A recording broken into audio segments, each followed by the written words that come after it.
सिद्धि की एक आदत थी। उसे इंग्लिश के शब्दों को अपनी हर बात के बीच में बोलने का बड़ा शौक था, खास तौर से स्टॉप। स्टॉप मम्मी जी, ये क्या कर रही हैं? बिल्कुल स्टॉप हो जाइए। कितनी बार कहा है कि किचन में कुछ भी सामान इधर उधर करने से पहले पूछ लीजिए। अरे क्या स्टॉप स्टॉप करती रहती है, तेरा बस चले तो पूरी दुनिया स्टॉप करा दे। और हाँ, सामान इधर उधर नहीं, मैं बस ये देख रही थी कि चीनी कहाँ है, चाय पीने की तलब थी। स्टॉप मम्मी जी, अब ये मत बोलिए कि आपको ये भी नहीं पता कि किचन में चीनी कहाँ होती है। सास को सिद्धि की बात बिना सर पैर की लगती है। वो उससे बहस नहीं करना चाहती, सो वहाँ से निकल जाती है। सिद्धि कमरे में। स्टॉप, मैं कहती हूँ बिल्कुल स्टॉप।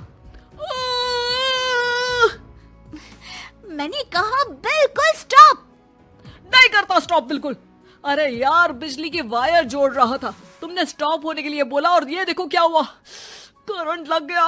अब करंट लगने पर चिल्ला रहा हूँ तो भी स्टॉप। अरे चाहती क्या हो तुम? स्टॉप, मैं क्या चाहती हूँ? अरे अब कैसे स्टॉप हो जाऊं? मेरा मतलब है स्टॉप स्टॉप।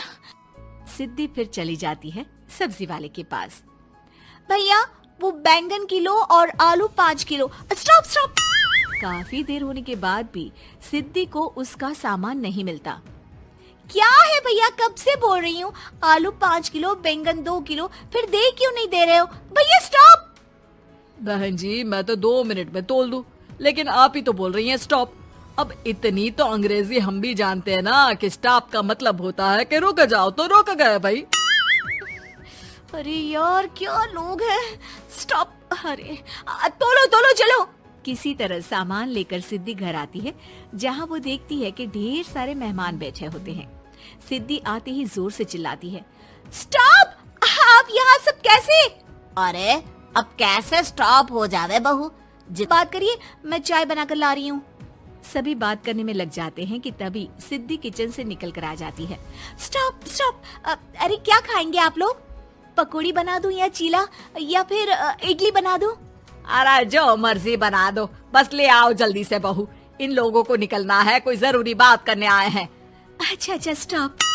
सिद्धि स्टॉप वाला अपना तकिया कलाम बोलकर निकल जाती है, लेकिन थोड़ी देर बाद जब वो कमरे में चाय नाश्ते के साथ आती है तो जरूरी बात हो गई आप लोगों की, या मेरे डर से शांत हो गए कि चुप हो जाओ, सिद्धि आ गई है।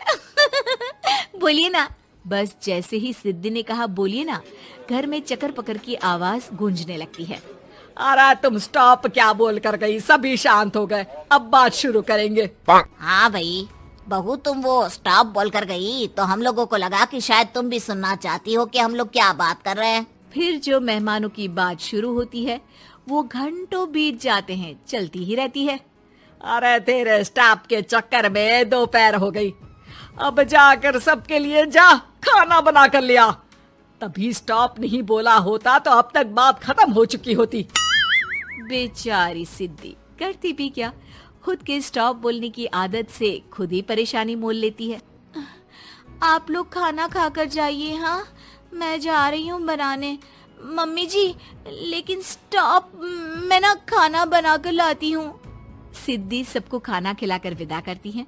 पूरी तरह से थक चुकी सिद्धि शाम को पार्क में वॉक करने जाती है। स्टॉप यार, आज तो मैंने बहुत खा लिया, पेट लग रहा है कि फट ही जाएगा। सहेली एक जगह खड़ी होकर सिद्धि की बातें सुनती है। सिद्धि उसे दिन भर की सारी बातें कहती हैं। स्टॉप यार स्टॉप, चल मैं घर जा रही हूँ। सोचा था थोड़ा वॉक कर लूंगी, पेट हल्का हो जाएगा। सारा दिन काम कर करके थक भी गई थी, लेकिन यार तेरे कारण बस खड़ी ही रह गई। वैसे तो पार्क करने क्या आई थी? और यार बड़ी अजीब लड़की है, मैंने कितनी बार बोला कि मैं वॉक पर आई थी, लेकिन तू स्टॉप स्टॉप बोलकर रोक लेती थी मुझे। यार प्लीज अब तू जा, मैं वॉक करके ही घर जाऊंगी। ओ यार वो स्टॉप तो मेरा तकिया कलाम है। घर के सभी लोग सिद्धि के स्टॉप से परेशान थे। वे कभी उसके बोलने पर स्टॉप हो जाते तो मुसीबत आ जाती, कभी नहीं होते तो भी मुसीबत आ जाती। अरे मैं तो, ये जो आदत होती है ना, जब तक खुद की जान पर न बन जाए आदत छूटती नहीं।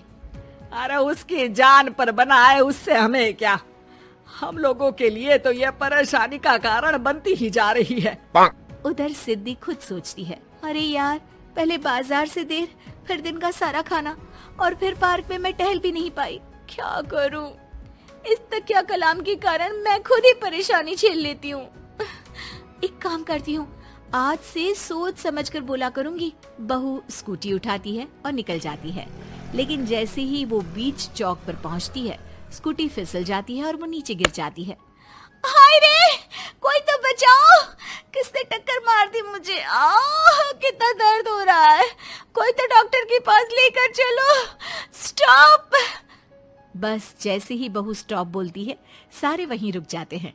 बड़ी घमंडी औरत है, एक तो हम बचा रहे हैं, ऊपर से देखो स्टॉप बोल रही है। स्टॉप, कोई नहीं है क्या इस पूरे शहर में? बहू अपने तकिया कलाम की रट लगा कर रखती है। स्टॉप, कोई है? कोई स्टॉप। लोग उसकी मदद के लिए आगे तो आते हैं, लेकिन जैसे ही उसका तकिया कलाम सुनते हैं, वहां से निकल जाते हैं। तभी कहीं से उसका पति लौट रहा था। वो बीवी को रास्ते में पड़ा देख हैरान रह जाता है। अरे तुम यहाँ, कितनी चोट लगी है तुम्हें? पति आसपास खड़े लोगों पर गुस्सा हो जाता है। आप लोगों को दिखाई नहीं दे रहा कि मेरी बीवी को चोट लगी है? कोई भी नहीं है जो उसे उठाकर बिठा सके? अरे भाई साहब, कोई क्या मदद करे इस महिला की। और इतनी घमंडी है, जब भी इन्हें उठाने की कोशिश करो, स्टॉप स्टॉप बोल देती है। स्टॉप, ये क्या बोल रहे हैं आप लोग? मैं पिछले आधे घंटे से दर्द सह रही हूँ। स्टॉप। पति समझ जाता है कि मामला क्या है। वो सर पर हाथ रख लेता है, लेकिन जल्दी ही बीवी को डॉक्टर के पास ले जाता है। ओह, इन्हें तो बहुत ज्यादा चोट लगी है। आप लोगों ने इन्हें लाने में कुछ ज्यादा ही देर कर दी है। रुकिए, मैं चेक करता हूँ। डॉक्टर जैसे ही बहू के पास पहुँचता है। हाँ तो मैम, कहाँ चोट लगी है आपको? यहाँ। स्टॉप। डॉक्टर देखते देखते अचानक रुक जाता है। अब भी स्टॉप? अरे नहीं नहीं डॉक्टर साहब, अब तो सपने में भी स्टॉप नहीं बोलूंगी।